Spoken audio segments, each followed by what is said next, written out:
looks like we're capped in at 29 participants for now. We'll just do until 12:36, and then we'll get going, okay?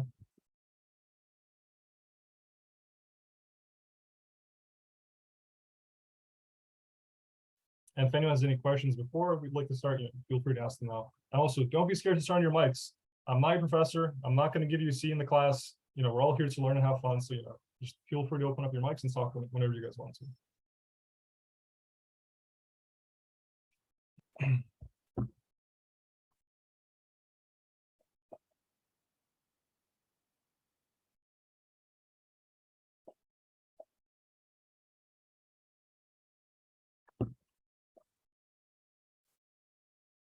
So what IDE is going to be used for this workshop? So I'm going to be using Sublime Text, but I'm going to be running all the actual applications just on all the software in my terminal. So I'm not going to be using VS Code or anything. We're going to be doing everything as close to the OS level as possible. Mm-hmm. And again, this wasn't intended necessarily to be followed along with. There's a lot of stuff that's being covered. The source code and the recording is going to be sent out later. So just for now, see it as kind of like an interactive lecture, I guess, right? So, and again, any questions at any point, do not be afraid to raise your hand. Open up your mics. Ask away, please.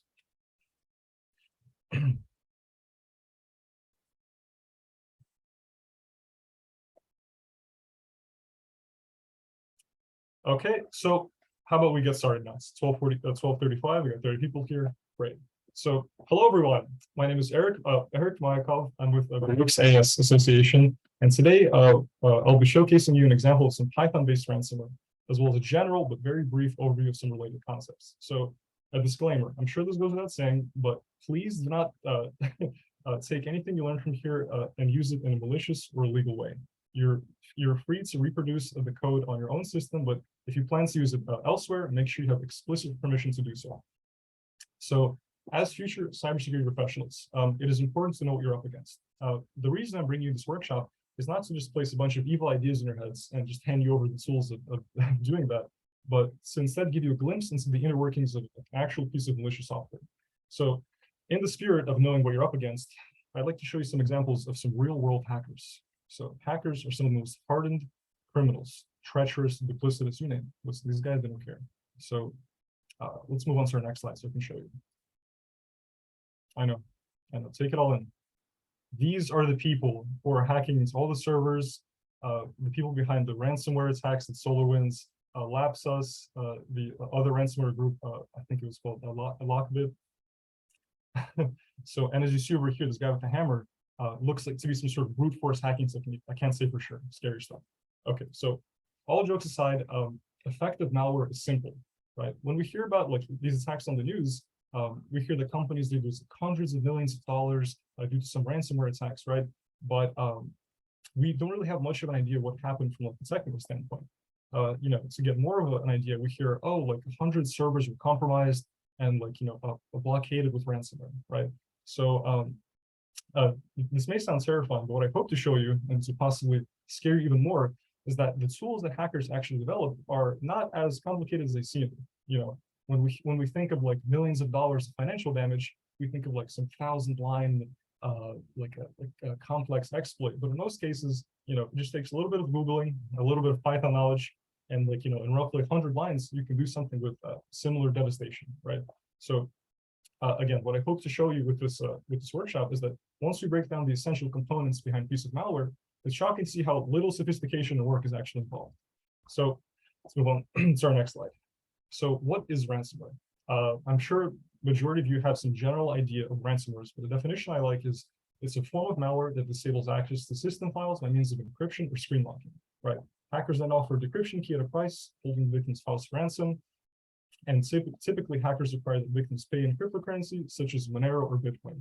So I actually saw a recent statistic that from researchers from the NCC group counted 198 successful ransomware campaigns in July, which was up 47% from June. So if anything, this is a hot market to get into right now. I'm joking, don't do anything weird. One thing that I wanted to say was that ransomware can be written in hundreds of different ways, right? like all software really. So whether it's using different encryption algorithms, using a different programming language, or even just the way that a ransomware script is executed onto a system, it varies greatly and is usually done for a specific reason. So before a ransomware attack is performed on a target system, hackers usually do some kind of reconnaissance, to see what kind of applications are running on a specific server, see what operating system is running. And this information is important because we need to know, what approach is best for avoiding antivirus, what approach is best for infecting this specific version of Windows Server, right? So on to our next slide. So this is an extremely brief overview of encryption. So I was actually planning on including 2 or 3 more slides about the specific science of encryption, but I don't think we have time, unfortunately. But the encryption algorithms that power our everyday lives, they're so complicated, so much like theoretical math and complexity. So I'm thankful personally that at least we have these tools accessible to us. The geniuses in Stanford or whatever had already written software for us. So a basic definition of encryption: the process of obfuscating information or data, especially to prevent unauthorized access. So as I mentioned, it is extremely important in our everyday lives. Cryptography is present in all of the apps that we use, like anything we do: online shopping, submitting discussion boards on discussion board posts on Blackboard. Everything we do on the internet requires some form of cryptography to keep our information safe. So, as I'm sure as most of you know, everything that can be used for good can also be used for bad. So a little bit more on that later. So some key points to keep with you during the workshop. So there are various types of encryption schemes. The ones primarily used are asymmetric and symmetric. So before I define what that means, oh, there we go. Shine already got it. You get points for that. So feel free to chime in, but has anyone heard of public key or private key encryption before? Don't be shy, turn your mics. I'm not going to fail you in this class. What was your question? Has anyone heard of public key and private key encryption before? Encryption what? Public key and private key encryption. No. Yeah. Because I think I remember hearing a private key would probably be used for encrypting a digital signature. So it would be the other way around. So public key and private key is an example of asymmetric, an asymmetric encryption scheme, right? So asymmetric means you have 2 keys, one for encryption and one for decryption. The public key, that we just mentioned, would be used for encryption, the private key for decryption, right? So it may seem like a little bit of nonsense, right? Without like context, but public key and private key is used in a lot of network protocols. Just a lot of applications in general, like sending emails, for instance, use public key and private keys. But the encryption scheme we're going to be focusing on today is a symmetric encryption scheme, meaning that only one file is used for both, one key is only used for encryption and decryption, right? So the specific algorithm we're looking at is going to be called AES. So I hope those cybersecurity students in the call have heard this before. It stands for the Advanced Encryption Standard. So it's an example of a symmetric key algorithm. So again, one file, one key, just for encryption and for decryption. Is it exactly the best? For this specific application, maybe not. Again, this is a very stripped down version of a dangerous piece of software. So we're not really focusing on operational efficiency right now. We're just trying to get the concepts across. Okay, so merging Python and encryption. So now that we know all about this wonderful world of cryptography and how basically complex math algorithms help us keep our data safe. So how can we actually use it, right? So thanks to the geniuses in Columbia, Stanford, and maybe even Baruch, maybe you, fellow viewer, will develop some encryption algorithms in the future. But Python has an external library called cryptography, right? It's just called cryptography, and it comes packed with a wide range of tools for programmatic implementations of common cryptographic algorithms. So in human language, basically it means that Python allows us to use pre-built cryptography tools to basically do whatever we need. And the specific package in the cryptography library we're going to look at is called FRNet, which is based on AES, and as I mentioned, a symmetric key algorithm. So without further ado, we can get into the fun part of the presentation. So let me just bring up our virtual lab over here, right? Okay, so here we have a very, very basic network topology, right? So let's say we have a user called Bob, right, on his laptop. As we can see, Bob has a few folders on his machine, right? He has his books over here. We can open some of them up. We can see they all work. We have his photos over here, which seems to be just animals wearing headphones, just regular college student things like this, right? And Bob's secret data, this is very hush hush. As we can see, he has a passwords file that we can all open.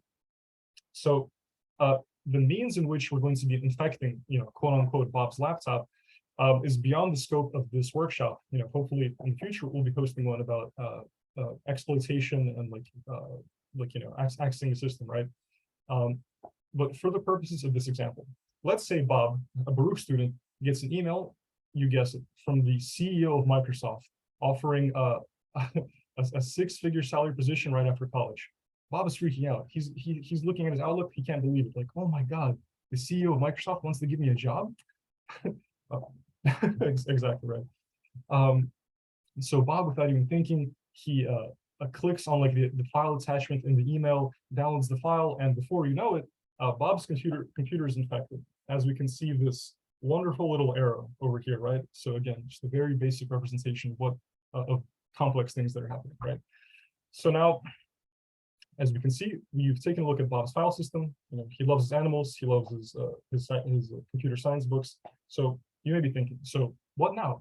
So phase one of a ransomware attack. We begin on the hacker side. So as you can see on the attacker's machine, we have this folder called ransomware tools. So if we open that up, we basically see a folder called send to target and a file called genkeys.py. So a piece of ransomware software will basically not do anything unless it has the capability to actually encrypt or decrypt, right? So the way we're going to go about infecting Bob's system is we're going to basically package a ransomware application, right? So the code to actually perform the ransomware attack is already written, right? Yeah, I'll just give a very brief skim. We're going to be covering this immensely in a few moments, but the actual code to perform the ransomware attack is already written, right? So all that we need to do right now is basically package an encryption key into this ransomware folder application, right? So let's open this up and see what's actually happening. So this is our first bit of code for the day. So as you can see over here, the first phase of this attack, not very complicated, right? The first thing that we're actually doing is just generating the keys that we're going to be using to encrypt and decrypt Bob's system. So as you can see over here, we're using the cryptography library. We're using the Fernet module. We're importing Fernet. And all that we're doing here, we're generating a key, as you can see over here. We're opening up a file and basically writing to it. So let me actually execute it. So it's better to understand. Give me 1 second. So we open up our terminal over here, and we run Python genkeys. As you can see over here, now the hacker has 2 copies of the encryption and decryption key on their system, right? So if we open up genkeys again, we can see all that happened is we basically just wrote the key data to 2 files, right? Everyone with me so far? So we have the master and local key. And again, feel free, a lot of stuff we're going to be going over, it's going to seem very high level and complicated. At any point, please feel free to ask questions. I'll actually be upset if no one asks questions, because that way, it's okay. So at this point, the hacker now has a master key that we're using for encryption and decryption, and a local key. So let's see what happens next. So as we've seen before, the hacker has already written all the malware, right, to actually perform the attack. So what we're going to do is, I'll explain the rationale for this later. We're going to take our local key and package it with the ransomware application, right? As you can see over here, we have a file called ransomware.py and local.key. So again, this would be this is a gross oversimplification of how we can exfiltrate and infect an already compromised system. But let's just say that since the attacker has already opened up let's say a network port on Bob's system, he can just very simply download these files onto Bob's laptop. Boom! As you can see, the malware is now on Bob's laptop. So, we still have access to all our files. We haven't actually done anything yet except complete the ransomware application, right? So, as you can see, we have all of our stuff over here. Just want to make sure. Okay, so here is where the fun begins, right? So again, this is oversimplified just for demonstration purposes. Oh, one sec. Oh, that was sound. Okay, sorry. So just for demonstration purposes, we're going to be executing the ransomware code ourselves with the terminal. Usually, and not to give any of you ideas, the way you would go about infecting a system, right? Like let's say using phishing, you would package this folder into an application with using something like PyInstaller. So what PyInstaller is, basically allows you to convert a folder of Python files into an executable. And I'm sure as most of you know, executable is just an application that you can click on and then open something up, right? So instead of having to open up the OpenOffice folder and run some sort of files, we can just double click on it and it'll execute it. So the same methodology over here. So let's actually begin executing the ransomware. So this is the exciting part. So let's go ahead, open up Python ransomware.py. So before I execute this, I'll just open up the code again, right? So this is the meat and potatoes. This is how the hacker is going to make $10,000, right? Off of poor Bob over here. Who just got his student refund. So I'll just give a very brief overview of the structure of the program, and then we'll go by piece. So as you see over here, we're using the same library we used for generating our keys. The only thing that we're really using is called fernet. It's a good question. When you're encrypting the file, are you locking the file? So you're not exactly locking it in the sense that you're scrambling it and making it unreadable, right? So what we'll see when we encrypt a text file, we can open it up again, but instead of seeing passwords.txt, it's going to be basically scrambled data, right? It's going to seem like a bunch of random numbers. For more complicated file types, like let's say we have some PDFs over here. So we could still, we wouldn't even be able to open them, right? It will show an error saying like, oh, this file type is not like readable or something like that. I hope that answered your question. Also the same with our pictures over here too. So with pictures, as you can see right now, Bob's collection of animals and headphones right now, we can open them up just fine. But once we run, cat.jpg through the encryption algorithm, it's going to be completely scrambled and the system won't know what it's trying to open even, right? So let's get back to our code over here, right? So first thing we're doing, importing the necessary libraries, right? So from cryptography.fernet, import fernet, right? So fernet, again, as I hope that most of you remember, is the external libraries tool for doing AES encryption and decryption, right? So with fernet, we're going to be able to encrypt files, decrypt them, and load keys into our program. So just a quick aside, what I mean by load keys. So as you can see, within our packaged ransomware application, local key is just sitting here like in this folder. It's not really doing anything, right? But if I scroll down over here, I'll cover this again, don't worry. We're using the fernet object to basically open up the file itself so we can access it programmatically, right? Because what purpose would we have for it if we can't actually use it in the program, right? So let's just go back to this real quick. So the first thing that we are doing, right? So the first thing that we are doing is, thank you for the fun. So the first thing that we're doing is we're actually specifying the target locations on the system. So for poor Bob, as you can see over here, we're going to be targeting every single folder on his laptop, right? So again, this is just oversimplified, right? The way that hackers usually go about choosing which files to encrypt or hold for ransom depends on like the specific use case. So let's say like a hacker is targeting like an individual, like a college student, like some elderly person, whatever. For that alone, it would usually suffice to like target their documents folder, their desktop folder, my photos, my videos, stuff that usually has like personal information in there. But in the event of like a hacker targeting, let's say like an office space or like some sort of corporation, then there's a little bit more complexity involved. It's not just simple as just picking 3 folders on their desktop to encrypt that you want to hold for ransom. but in in a corporate like on corporate systems, you might have to target like an Active Directory, some sort of like a network file share kind of. If you're a desktop directory, you're targeting. So no. So if I had if I had just can everyone see the code, by the way? Is it visible? Like I can expand it if need be. I'll just make it a little bit bigger. So if I were to do something like this, right? If I were to just remove, oops. So if I were to do something just like home Eric desktop. So again, this is just my second monitor, right? This is not actually like a virtual lab. Like these folders are just here on my desktop. So if I were to do something like this, I would immediately have a heart attack because I just realized that I've encrypted every single file in my system, right? Because ransomware works recursively. So actually a little bit more on that later. That's a little bit more advanced. I want to discuss later. Yes, yeah. So as you can see over here, in the code, we have a Python list. Again, so I'm hoping everyone's Python knowledge is kicking in. So we have a list of three objects, three strings, I'm sorry, representing locations on the file system. So if I were to open up Bob's books right now, actually, right? One sec. So if I were to get the current working directory, right, where Bob's books is on the system, it would give me something like this. Home, Eric desktops, Bob's books. As we see, we've copied the absolute file path, into our list over here, right? So the same way with Bob's photos and Bob's secret data. So all we're doing is just getting the location on the file system of where these folders are, right? Everyone okay so far? Okay, good.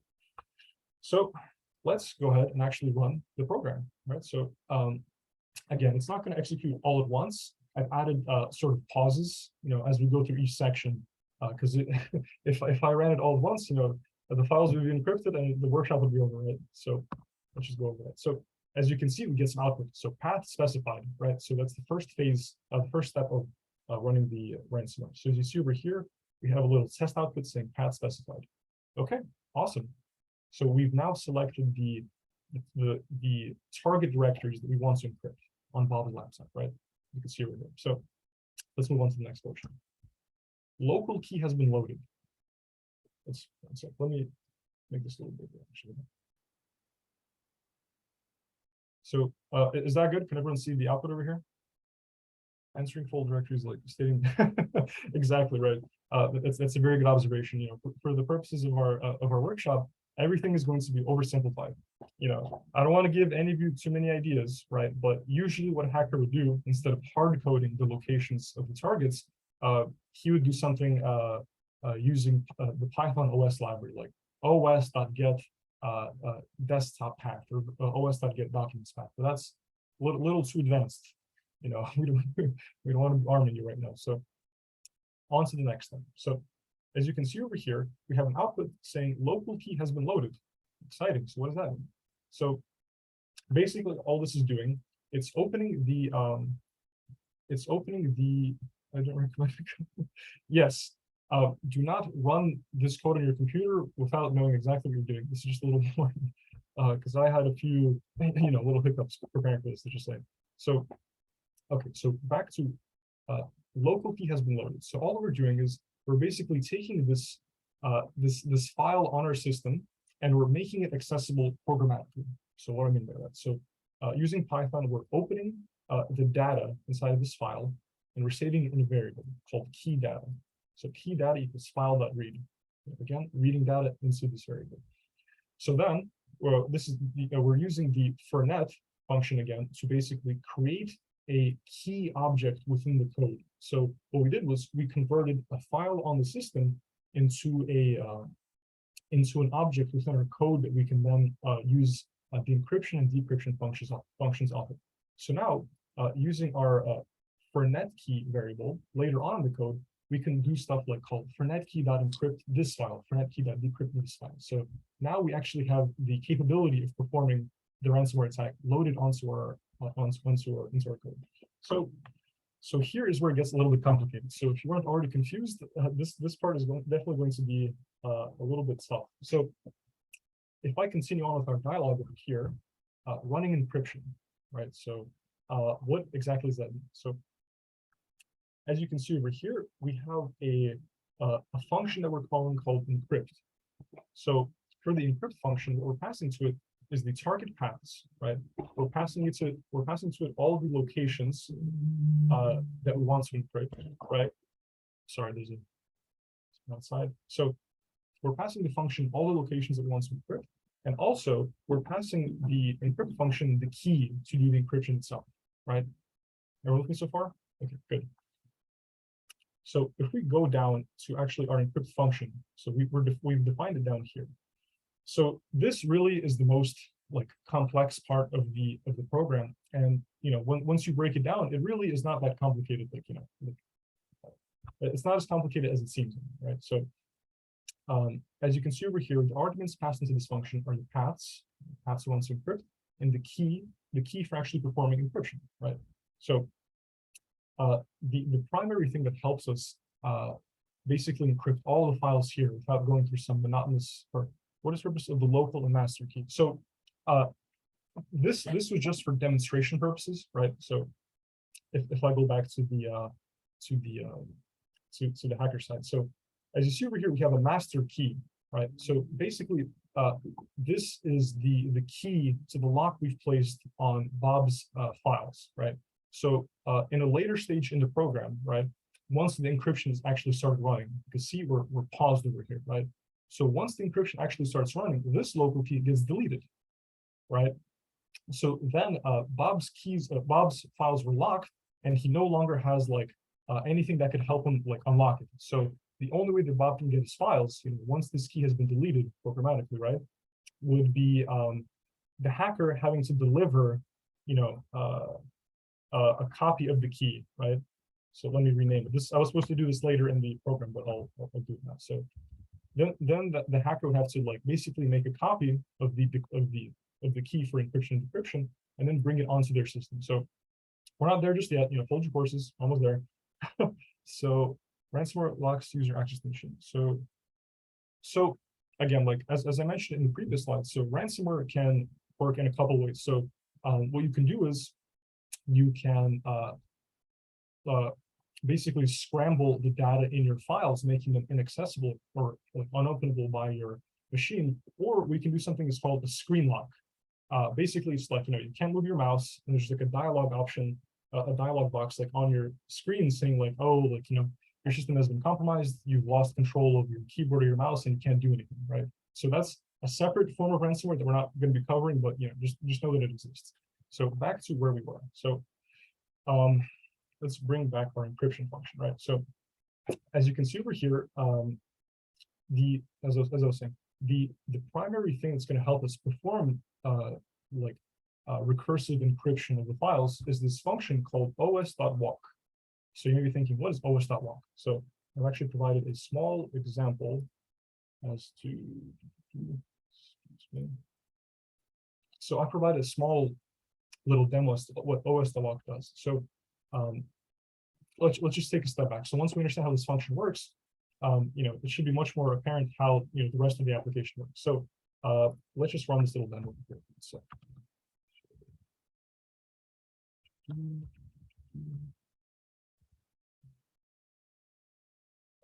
So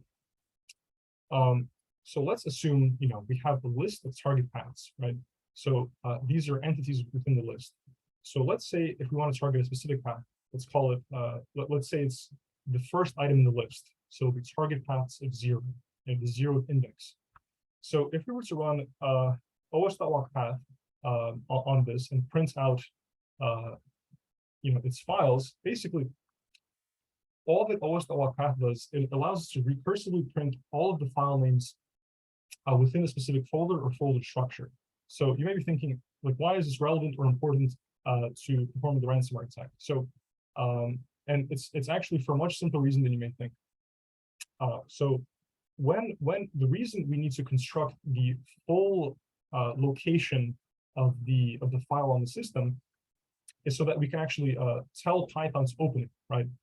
Because we don't know exactly where all of the files are. So we need a way of programmatically finding the location of all the files so that we can later on open them in our encrypt function. And then, as you can see over here, key.encrypt data, right? So let's just assume that this upper portion over here just allows us to print all of the file names and all of their locations on the system, right?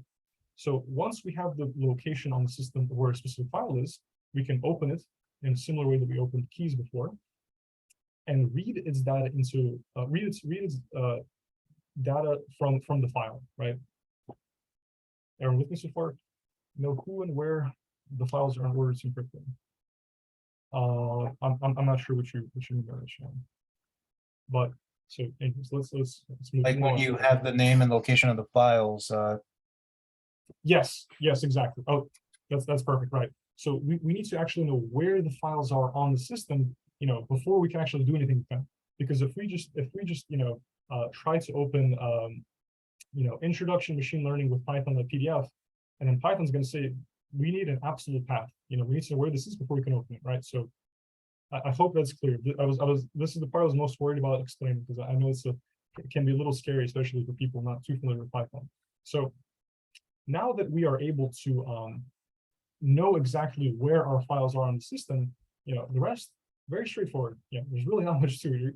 I have a feeling most of you will be underwhelmed as you can see how simple it is. So then what we do is we open the specific file, right? We read its contents into this variable called data. We create a new variable called encrypted data, and basically use our key object and the encrypt function of it to basically just encrypt this data. So there you go. So now we have a variable called encrypted data. We open the file back again, and instead of reading its contents to a file, we're writing this encrypted data back to the file. So, I'm waiting for the applause right now. I'm just kidding. So what we just did, we basically so again, I'll break it down like this. So we have a file, right? We're opening its contents and reading it to a variable, right? Using this variable, we're calling, let's say variable.encrypt, right? So this variable over here is now the encrypted data that was once in the file. Then all we're doing is we're opening the file again and putting that encrypted data back into there. And now we have an encrypted file. Ta-da, right? So let's move on to the fun part of it here. So now this is going on without Bob knowing, right? So if we continue over here and we run this over here, we will see that now it takes a little bit. Some of the files are big. So now we get a dialog option saying files encrypted, and we get this constant output saying waiting for decryption key. So now Bob is freaking out, right? So the first thing he does, he tries to go to look for his files, and oh wait, no, could not load image of cool bird.jpg. What is this?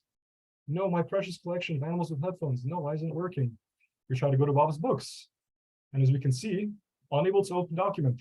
A file type is not supported. So essentially, as I explained before, by encryption, we mean that we're basically taking the data within a specific file and scrambling it in using a specific algorithm, right? Is it possible to encrypt system device drivers? You mean like kernel modules, like stuff working on like a lower level in the operating system, Shao? yeah. So that's actually a very good question, and it depends exactly what you're encrypting and how important it is to the function of the kernel. So if you just start encrypting system files, you're basically just going to brick your entire computer, right? I see what you're asking. You can, but unless your goal is to completely break a system, it's usually not advisable, right? For the purposes of ransomware, we're temporarily locking someone's files to later then, what a hacker would hopefully try to get money out of them so they can unlock them, right? So back to where we were. So as you can see, all of Bob's files are encrypted, right? So if we open up this passwords.txt, we see we have like this random blurb of like text over here. We go to Krabby Patty secret formula, and as you can see, everything's also encrypted over here. So now, usually at this point, this is an optional step, but I like to do it for fun. Give me 1 second. Let me just open this up. So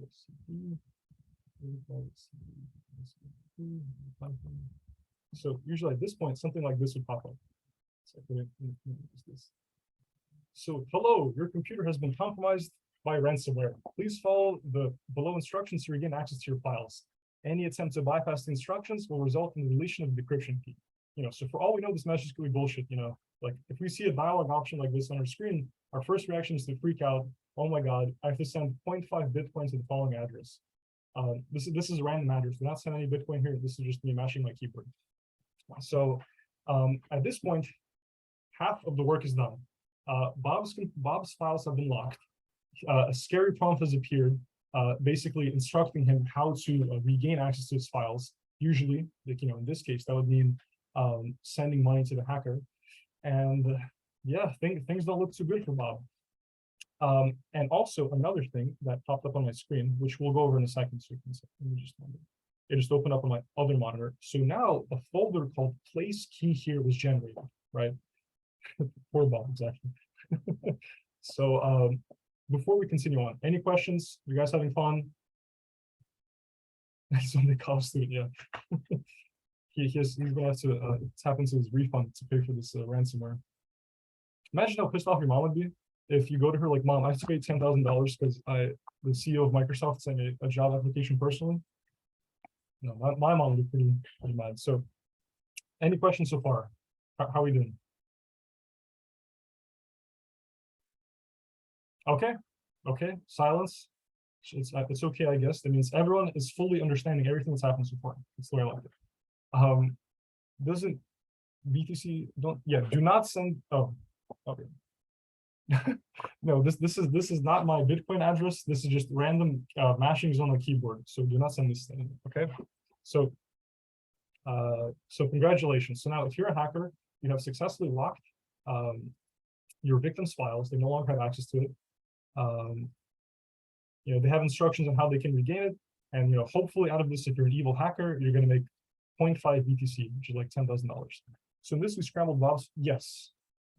Yes. Yeah, exactly.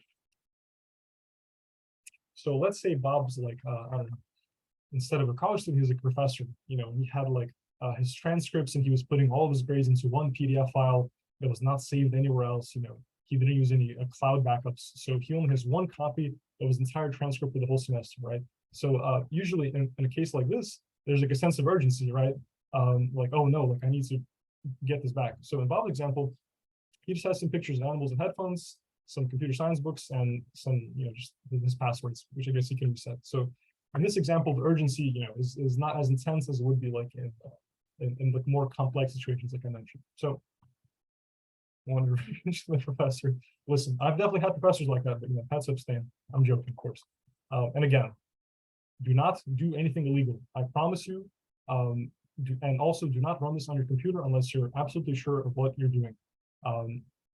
I'll put my email at the end of this, at the end of the presentation. And if anyone wants to chat, whatever, like I can send you some more resources about like Python malware, analyzing malware. So okay, so we're going to continue. If there's no more questions, those are little what is it called? That was our prelude, interlude. Yeah, sorry. Okay, so now let's continue with the workshop. So again, the process of decryption is going to be grossly oversimplified, right?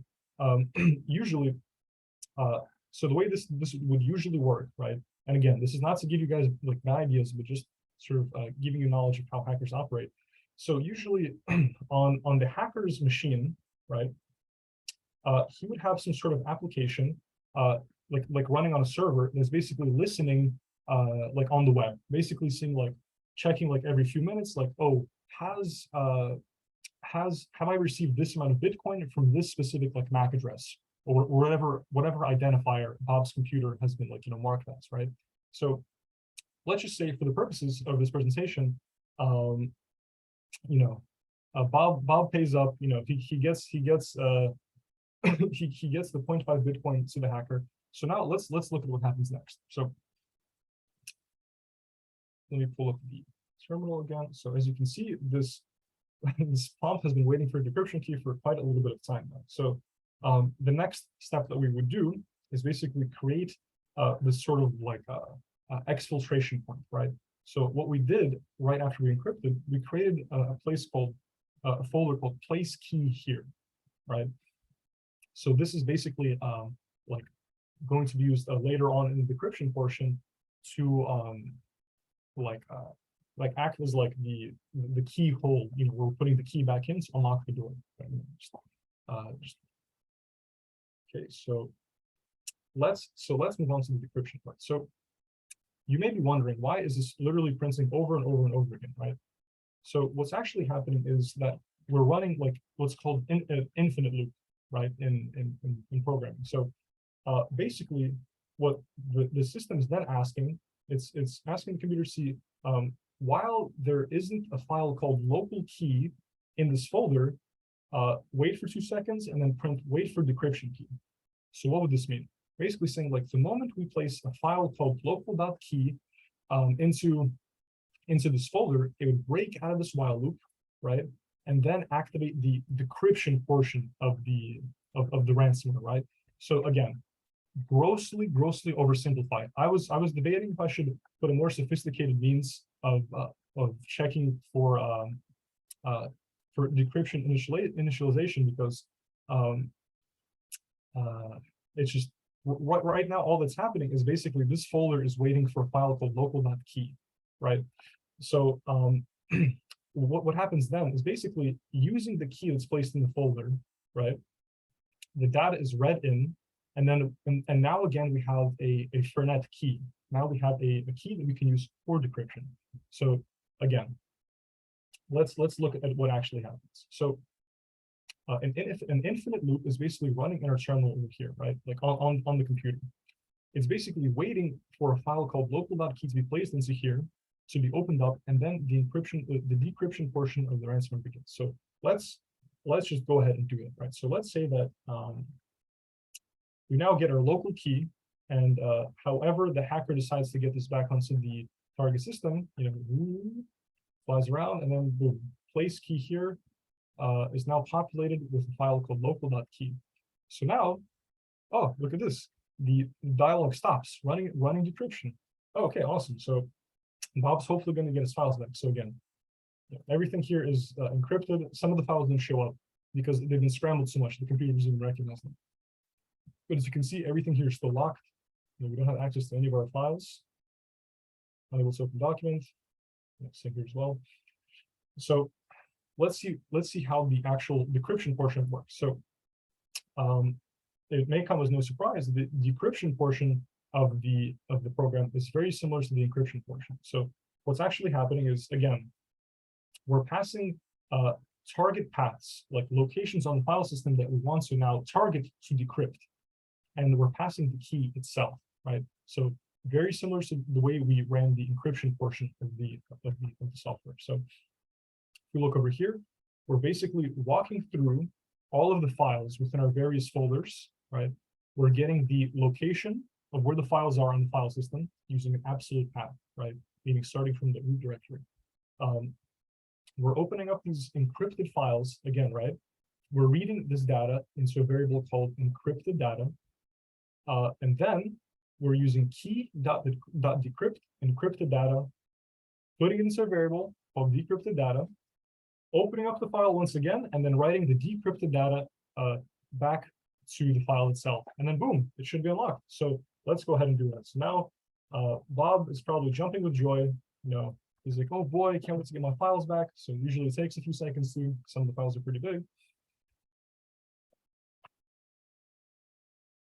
Files decrypted.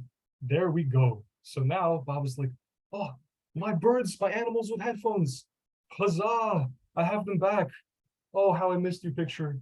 Oh, what would I do without you? Oh, this is my favorite one, by the way. I love this one so much. This hamster wearing headphones, I think. Oh, one second. I haven't been looking at the chat. I want to see if there's any questions.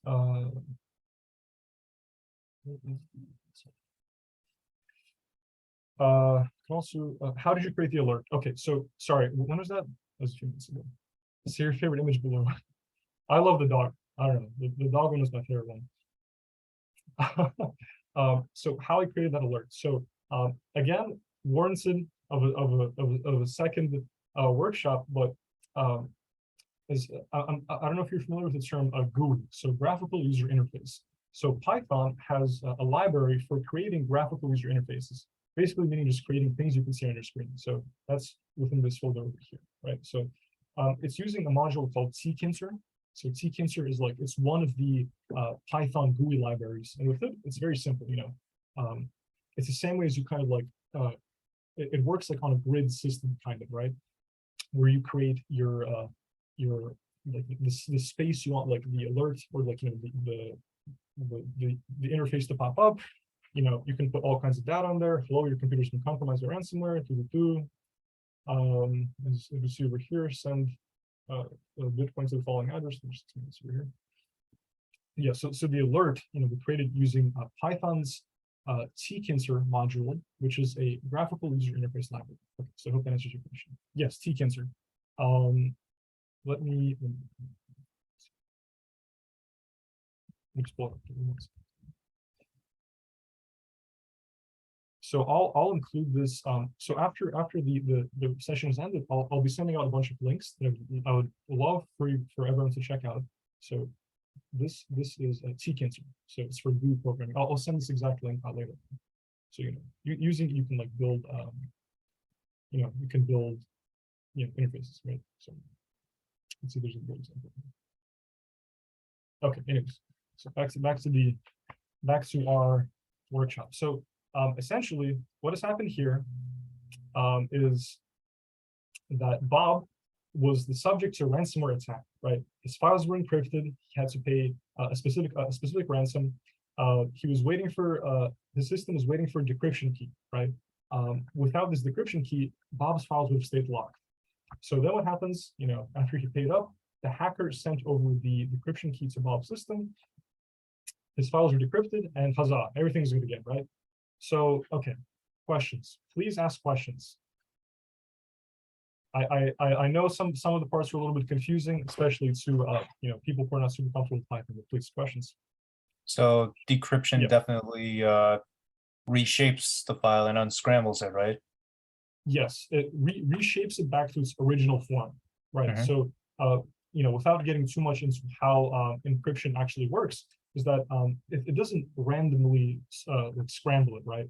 It scrambles it based off of a lot of things, but it scrambles it into a specific order, right? So to us it looks random, but to a computer reading the specific encryption key, it's like, oh, okay, so a transposition, like the contents of this file into the specific order, right?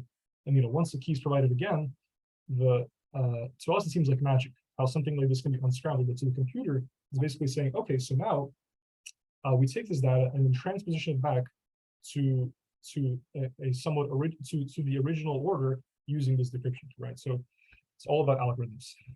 Yeah, I mean, there's got to be like some calculation, of course. I think there's like a hash setup. You need to be PhD level, working at Stanford, have like a discrete math, like a physics, whatever. It's a very, very complicated thing. We're into another workshop in itself. Would it be possible to get everything back without the decryption key? So in this example, probably not. So after we ran the initial encryption, right, and we began waiting for the decryption key, the local key, right, the one that we used to actually encrypt on Bob's system was then deleted, right? So it was no longer on the system. AES, so Advanced Encryption Standard, it's not the most secure encryption algorithm. So if you have computers that are strong enough, you can basically brute force like a key, right? Obviously for college students who are looking for jobs from Microsoft, this isn't really practical, right? Because I don't think they have the computing power to brute force a decryption key, right? But it technically is possible, but in Bob's situation, it's probably better off, contacting like FBI or something like that. So Bob got his files back. Do the files from hackers stay on his desktop or is automatically deleted?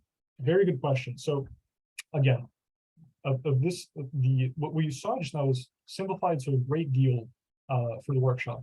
But yes, great question. So usually after the encryption was run, the actual source code itself would be deleted. Someone Mario? The folder would be deleted in the same way that the encryption key was deleted. So yes, good question. Normally it would be deleted.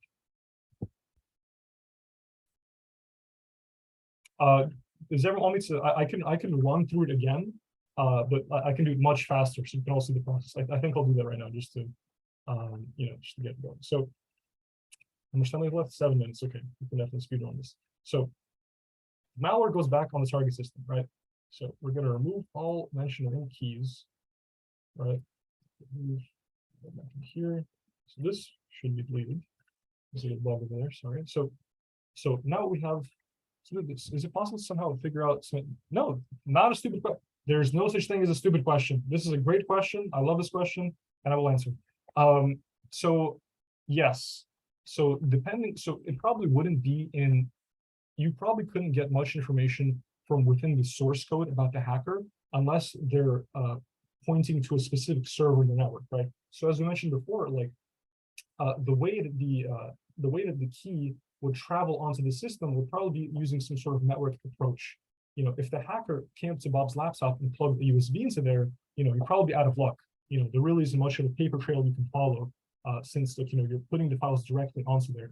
But assuming we're using some sort of network approach to infect the computer, then yes, you can contact your internet service provider, basically say, oh, I was subject to a ransomware attack. I was wondering if you can check like my network log, see if there's like any unusual traffic or something.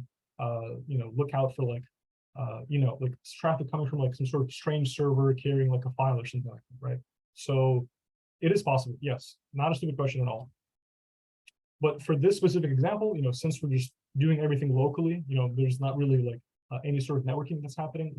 In this situation, probably not. But in the other parts of the hack is where you can figure it out. Look, so the ransomware attack is here. Like this is the whole hack in itself. Like in these parts, so like in the initial exploitation and exfiltration of data. Like oh yeah, sorry, I was running the program again. So we'll just quickly blaze through again. So as we can see, Bob has his beautiful pictures. We have his cat, his bird, his dog, and his hamster over here. I think this is a chipmunk. I think it's a hamster. I don't know what I was thinking of when I named this. As we see over here, Bob's secret data, passwords.txt we see over here. Oh, and now you probably see Krabby Patty formula. I'm telling you guys, okay? Okay, so Bob has access to all those files, right? So the first thing we do on the hacker side, when there is a warning to pay the ransom, we just still pay it. So the official stance on the FBI is not to pay ransomware. This is specifically like for corporations. I don't know what their stance is like for individual cases of ransomware attacks. Usually, Mr. Spector asked the question earlier, that there usually is a way to recover your files or generate a new decryption key without having to consort with the hacker, so pay ransom to get the key from them. So yeah, do not usually like in most cases, unless unless you've been talking to the FBI about something particular, it's usually not advisable to pay a ransomware attack. How we can avoid being impacted by ransomware attacks: cloud backups of data. Say with me, everyone. Cloud backups of data. If Bob turned on his OneDrive or put everything in his Google Drive, this wouldn't be an issue. He would reset his computer and he can re-download all his files again from like some sort of cloud storage. So remember, cloud backups of data, extremely important. There we go, Alvin, you got it. Yep, exactly. There we go. So okay, so let's quickly run through this again here before we run out of time. So first thing we're going to do on the attacker side is generate our keys. So as we can see, we now have our keys. We have a master copy, which we will be later returning onto Bob's system to decrypt, and a local key that we're going to package with the ransomware, right? Putting the local key into our ransomware, right? And again, beyond the scope of this workshop, but using some sort of like exploit or vulnerability on Bob's system, the hacker can download these files onto Bob's computer. So, and again, usually this would be in an executable format, right? We would trick Bob into clicking on this so he would, so that the ransomware would activate. But for the purpose of this, workshop, we're going to be executing it manually in the command line, right? So let's go ahead and do that. So let's run Python ransomware.py. So we're specifying the path, right? Like we're specifying the locations on the system we want to target in these 3 folders. Next, local key has been loaded. So what this means that the local key that we got from the hacker side has been implemented into our code, meaning we can now access the encryption key programmatically, right? So then, next step, running encryption. So this step usually takes a little bit of time, because like some of these PDFs are like 200 megabytes. So, the speed and the specific algorithm you use definitely depends. So now, files encrypted. Oh no, Bob goes back. My precious photographs. Oh no. The reason that it's loading, weirdly, like how it doesn't show some of the files right away, is because the files are scrambled in such a way that the computer can't even recognize their file types in those cases, right? Or like it takes them a second for it to load. So if we go into our passwords.txt, all of our data is completely scrambled over here. Same thing with Krabby Patty formula. Everything is scrambled. We go into our books, our PDF files. We can no longer open them. And ransomware works for most file extensions, by the way. So we're targeting .txt, .pdf files over here, and we have various image files over here that are no longer accessible. Can't load our cat. Can't load our hamster. Can't load our dog.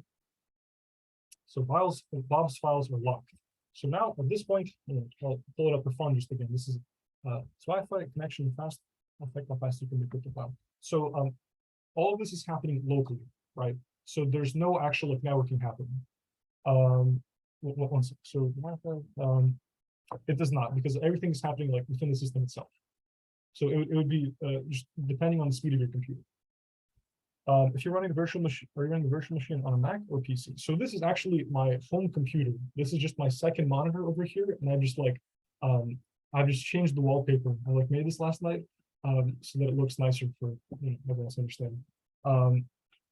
So this is my home computer, and I'm running a Linux Ubuntu on there. I think version 22.2 of the LTS. So now just for fun, this is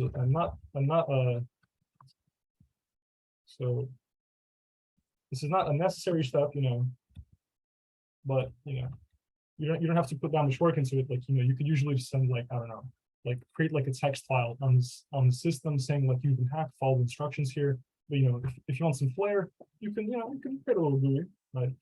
Hello, your computer has been compromised by ransomware. Please follow the below instructions to regain access to your files. Any attempt to bypass instructions will result in deletion of the decryption key.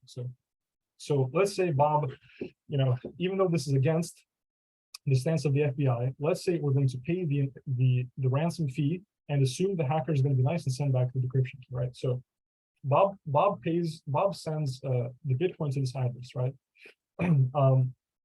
What happens then is that a server on the attacker machine basically checks, every few minutes or whatever, has this MAC address, right?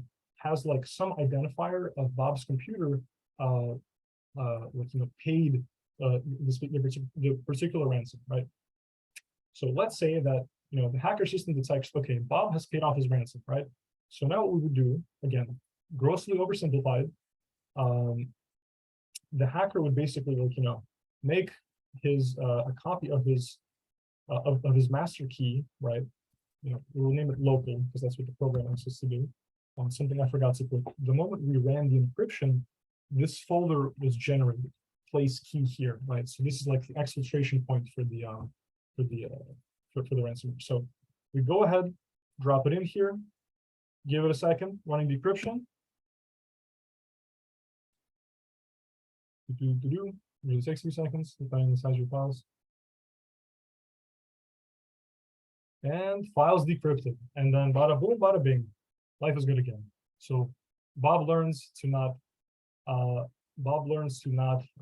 click on random links in his email again, not to download files from the internet without running them through an antivirus.